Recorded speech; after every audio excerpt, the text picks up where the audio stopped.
we didn't want to go too realistic with the whole journey of a refugee. We wanted to keep it as a sort of like it's a very subtle message and touches on it very subtly without sort of over like it's not throwing it straight at a 12-year-old's sort of mind of it. Didn't want to we didn't want to like for a 12-year-old, we feel like covering that topic is a hard thing to cover. So having it as a sort of a very subtle sort of sewn in throughout the whole experience makes it more appealing to even older audiences who will catch that more than younger people. So Yeah. it's so subtle at the moment that I don't see it anywhere. At the moment, we are looking at Martian people in their Martian home city being attacked by somebody and then disappearing, and that's like the core gameplay loop as I understand it. That may be totally wrong, but at the minute, the only kind of nod to refugees is that they're being forcibly removed from their homes, which like is quite intense for a 12-year-old, especially if we're looking at trying to feed those themes in a little bit gentler. But we're not actually looking at the journey. We're not looking at the individual refugee experience. We're not, well, as far as I can see, this game at the moment isn't making me feel empathy towards those that might have been displaced or that might kind of apply under the refugee day heading that the charity that we're working towards might really be looking to empathize with. Josh, did you want to kind of cut in there?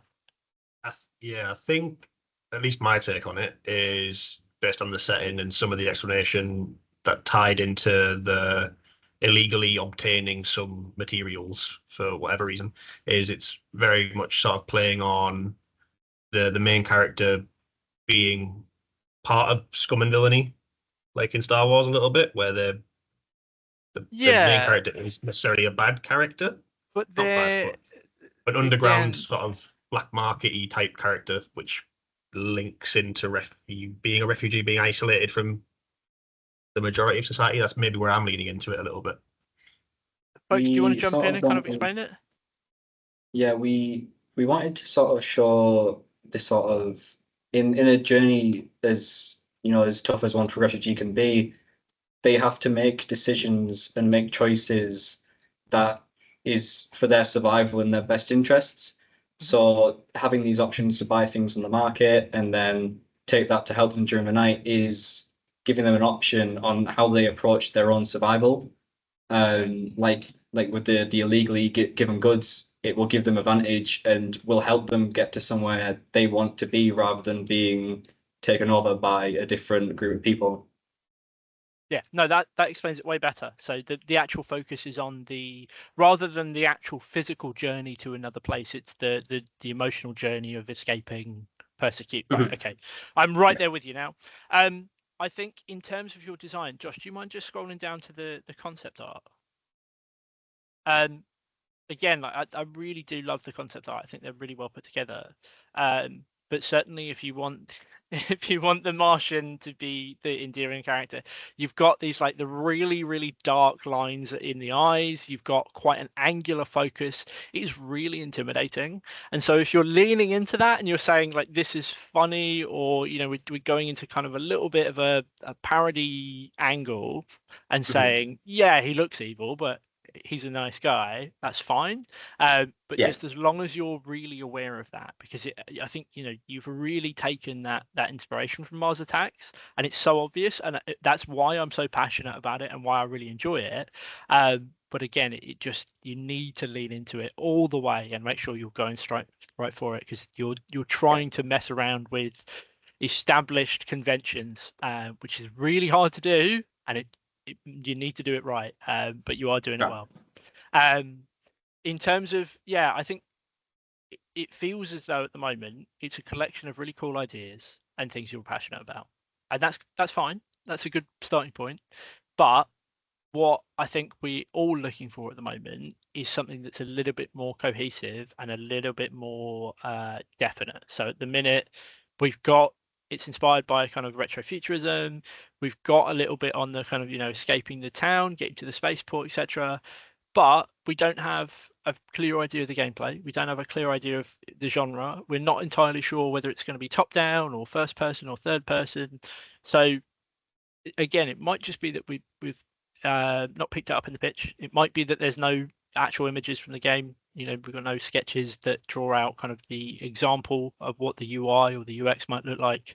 But as we said, it is a really well put together pitch. I disagree to an extent with Josh that you need specific dates on your roadmap. I think kind of landmark points to reach for are really good. Obviously, at some point, you will need to pick out a date to move on to the next part of the project. But I think that roadmap is a fantastic start and a really good place to kind of think about putting your Gantt chart. And I think actually a Gantt chart for each of those individual areas would be really good as well. So, you know, your kind of pre-production, your alpha, beta, and then release phase, or whatever the third one was. Oh, sorry, gold standard phase. But again, like I think you guys have done a fantastic job. And I think unfairly almost, Josh, Sam, and I are critiquing the work of a project that very, very clearly has a creative vision. I don't doubt that you know what you're making. I don't doubt that you know exactly the answers to these questions. I just doubt that I know what you mean at the moment. So carry on as you're going. Bear in mind what we said. I think there's a little bit of me that questions the red coat. I think specifically because they're called red coats. It feels a little bit like we're tying it to a like the American Civil War, for example, a little bit too much. So even if their coats are just blue and their design is very clearly, you know, very similar, that's fine. But I think it just confuses things a little bit, especially when you look at them. Like I think you know, your main character's dressed in red, but so's the bad guy. Yeah. So That was I was contemplating changing it to blue. I thought about this a little bit, making the Martian blue instead. yeah, I think just maybe especially for you guys in a week or two, or you know, however long, not in actually a week or two, that'll be Christmas, but a week or two after you come back to college and you're working on it again, just show it to somebody. It can be either Samurai, if we can get on a call again, or Josh, or somebody that's never seen it before. Ideally the latter, somebody that's not seen it yet. And say, what do you think of this? What do you assume this game is going to be? Because that can be a really, really good litmus test for saying, right, well, we've clearly communicated our ideas. And I think, yeah, at the moment, it sounds a little bit like it's going to restart, and like there's going to be 5 or 6 stages of me going back to the market. So just again, like if we're looking at a really, really short game, where it literally is like you play as one person, you go to the market, you come home, and then the evening happens, and that's the whole game. That's awesome. It's a really nice, really tight game, really straightforward. But just make sure that everything in that is nice and tight, nice and easy to understand, easy to play through. And easy doesn't necessarily mean, you know, the game has to be super easy. It just means that I can pick it up and sit with it, and I understand what's happening. Nice and simple, nice and straightforward, and then we'll get there. And make sure that yeah, everything you do relates back to that brief, because I think as you've explained it really well, I've come back around. My opinion, you know, at the start of my feedback and at the end is totally different, because as I say, you're communicating fantastically, and the work that you're putting in is awesome. So try not to feel too bad that we've given the feedback we have, because as I think we've all said, there's such a fun theme to it. There's such a really interesting take on the brief, and we are really passionate about it. And the reason that we're giving this feedback is because we want to be able to say, I like it even more than the last time I saw it. So crack on, carry on with it. Just make sure you consider your title. I think at the moment, is there tentacles? The main character has tentacles, right? Yeah, I thought Tentacles on his Okay, all right. So yeah, just make sure you include your T in tactics if that's the title, because I think, yeah, as Sam said, a lot of, I think JRPGs and certainly strategy games will have kind of something tactics as their title. So just bear it in mind. There might be some misconception from people that play those kinds of games or a lot of games, but it might just be a style choice, and you can lean into it again. But that's the most minor comment I can make up. So I think that's a sign that I'm done. think Sam, you've just shared something there. Yeah, it's just I was trying to remember what the game was called because it's an alternative British Empire in space thing. I didn't know if you had that on your mood board already.